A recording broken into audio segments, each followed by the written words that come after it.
So I think this week I'm going to play with these paints. These are Artist Loft and they're jelly gouache. I mean, that's kind of tempera paint. Takes me back to my teaching days when I would have just called it tempera paint. And they stay pretty moist. I haven't used them in a while, so some of them do have a little bit of a skin on top, but they're in an airtight container, so they should stay pretty good. The colors are really intense.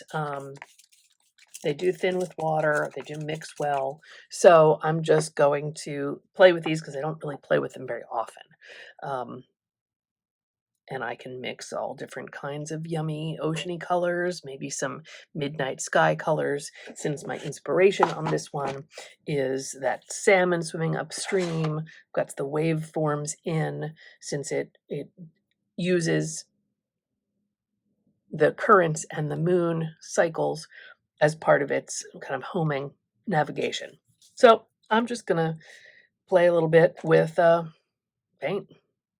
I may do some stenciling over top, but I'm really just going to sit back and drink a cup of coffee and experiment a little bit with these colors. So we had a little problem, a little technical problem, as in the last clip you saw, I was drawing the salmon, and now suddenly everything is painted. Yeah. Well, I'm going to still paint the fish, and I'm going to still release this video, even though I know it is maybe not what you're expecting and a little bit disappointing, and for that I apologize. I am recording multiple videos today, and so I just honestly can't go back and start this one over. It's just not in the cards. About these paints, they mix really well. This was the Viridian green and some brown and some of the cerulean blue. So these two and some of that brown, and it gave me this lovely muted teal. I don't use them very often, and they're very thick. They're almost a little bit thicker than peanut butter, and so I was finding that they needed a good bit of water. They work just like watercolors. They're just in a gel form. They're not in they're not as wet as tube watercolors. They're not as dry as pan watercolors. But because they're gouache, they're more opaque. And so you can see my brush strokes, but you can't really see anything that's coming through them, which is great. I love the ease of the gouache, and I love the matte, opacity of the gouache. You can see that I could get white in over top of some of the teal in the front wave, and that definitely kind of shows you how opaque the paints are. They bled together pretty nicely when they were wet. I had white on this and put in a little gray, let it dry halfway, put in a little more white, and so I was getting some kind of blending and smearing like you'd expect with a wet water-based medium. This star splatter was this white jelly gouache, and so again, that shows you how opaque it can be. I just mixed it up with water and flicked it on with a brush. So maybe this video is a little bit more of a product review and less of a how-to. I wasn't really doing anything fancy in this, just painting in the backgrounds and letting my brush strokes kind of flow with the forms that I was working on. So as to my fish, I'm going to go grays, maybe with some blue speckles, maybe get some silver in there as well. So let's finish this page off with my salmon inspiration. And again, I apologize for the user error of missing that chunk of video. I do have some Liquitex acrylic ink, and so I think that might be, I might mix that in with some of my gouache. Totally experimenting.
as simple as that was, I think it gives you a little understanding about the ease of these paints.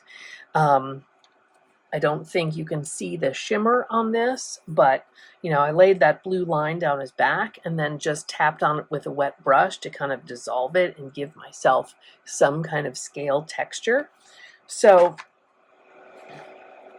I'm going to sit with this for a second, let it dry, and then I'm thinking that I might put some text in here, maybe with like, a Posca pen that's the same kind of color so it blends in.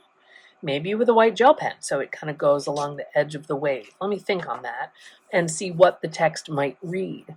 As to his eyeball, I'm going to actually hit it with just a tiny bit of gold gel pen because I wanted to give it a little bit of shimmer. And I'm going to increase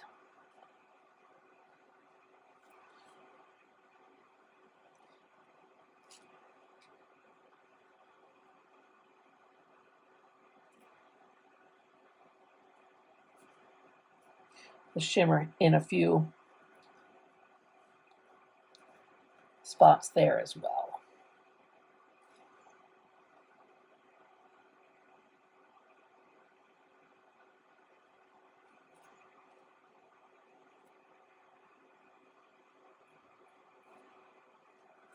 Yeah, that gives it a little more life. So, barring any other technical difficulties, we'll be back in a few to talk about text. So the white gel pen was the winner. I just want to go in and here on the crest of this wave in the foreground, write a few of the words that the salmon symbolizes.